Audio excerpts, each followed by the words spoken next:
काली रत्न भंडार समीक्षा करेंगे मुख्यमंत्री आसंता काली सकाळ 11 श्रीमंदिर रत्न भंडार समीक्षा बैठक रही एने सूचना देते आईन मंत्री पृथ्वीराज हरिचंदन। आईन मंत्री बैठक पर दिन गोटाए समीक्षा करेंगे मुख्यमंत्री रत्न भंडार एसओपी हस्तगत होती समीक्षा पर सबू स्पष्ट होती आईन मंत्री पृथ्वीराज हरिचंदन।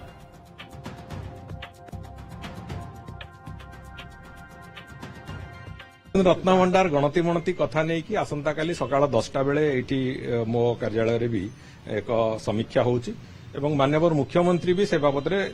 दिन गोटे बेलू तांकर भी गोटे समीक्षा रखिंट तेणुक रत्न भंडार गणति मणतिर जो एसओपी एबे 2-3 दिन तलू आमको हस्तगत होती आम निष्पत्ति नौचु एवं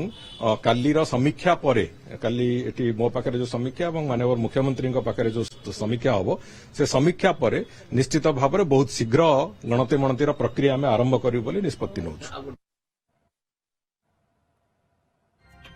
अधिक सूचना आम सहित जोड़ी होती रिपोर्टर जगदीश दास। जगदीश, रत्न भंडार रे रत्न सुरक्षित अच्छी ना नहीं से नहीं गणति मणति केबे हेबो ये बोध हुए सारा ओडिशा लोकंकर प्रश्न जगन्नाथ भक्तों प्रश्न तो ताकू नहीं काली समीक्षा करेंगे मुख्यमंत्री बैठक बसवा तापरे गणति मणति कथा चिंता कराजिबो हुते एथिरे ही समीक्षा कराजिबो जे केबे गणति मणति कराजिबो केमिति कराजिबो एसओपी कोन रहइबो टीम रे किए रहइबे। तो जगदीश किभଳି देखुचंती आसंता काली बसिया को जाउतबा दिन 11 रे बैठक को देखो ये गोटे बड़ सूचना आईन मंत्री देइछंती कारण आपण जानिछंती जे जेतेबेले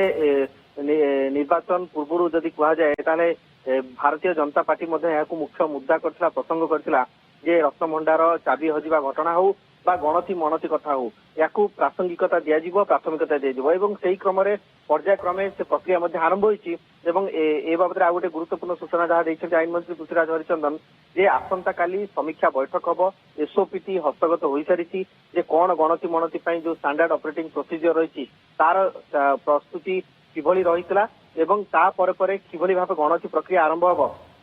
से नहीं प्रस्तुति आरंभ हो जब देखा आसंता काली प्रथम रे दिन 11टा समय सकाळ 11टा समय देखा आईन मंत्री पृथ्वीराज हरिचंदन एक समीक्षा बैठक करेंगे एवं ता सहित दिन गोटाए बेले मुख्यमंत्री मोहन चरण माझी समीक्षा करेंगे। परिचालना कमिटी बैठक रे रत्न भंडार अलंकार गणति मणति प्राय 11 पृष्ठा संबलित एक चूड़ांत एसओपी दिया जाइछि सरकार पाखरे एवं ताकू नेकी समीक्षा करा जिवो एवं जेहेतु समीक्षा मुख्यमंत्री करिवे ता परवर्ती पर्याय गणति मणति केबेठु आरंभ करा जिवो से नहीं कौन आउ स्टैंडर्ड ऑपरेटिंग प्रोसीजर किसी परिवर्तन आवश्यकता रही कि बा आयार अन्य दिगटी कौन रही ये तमाम दिग उपरे आलोचना करा जिवो समीक्षा करा जिवो समीक्षा परे जहाँ सूचना रही जे खूब शीघ्र गणति मणति करा जाई पारे एवं ए नहीं मध्य तारीख स्थिरीकृत करा जिवो। तेबे राज्य सरकार पक्षरु ए प्रक्रिया एइथि आरंभ करा जाउछि जे कोटी कोटी ओडियाक आवेग सहित जड़ित रहिसंती जगन्नाथ महाप्रभु एवं तांकर ऐतिह्य संस्कृति परंपरा एवं सेही क्रम देखा ताहले रत्न भंडार जो सब अलंकार रही चतुर्धा मूर्तिंकर से अलंकार मूल्यांकन केते रहुछि गणति मणति द्वारा ता निर्धारित होई परिबो एवं केते संख्या रही एवं त्रुटि विच्युति जदि कोटी परिलक्षित होउछि पुराना चिठा सहित ताकू मध्य देखा जाई परिबो। जदि देखिबा ताहले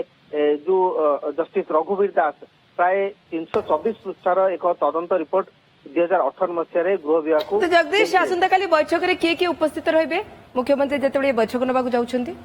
देखो स्वाभाविक भावे मुख्यमंत्री प्रशासक उपस्थित रही पारती वरिष्ठ अधिकारी रही पारती एवं ता सहित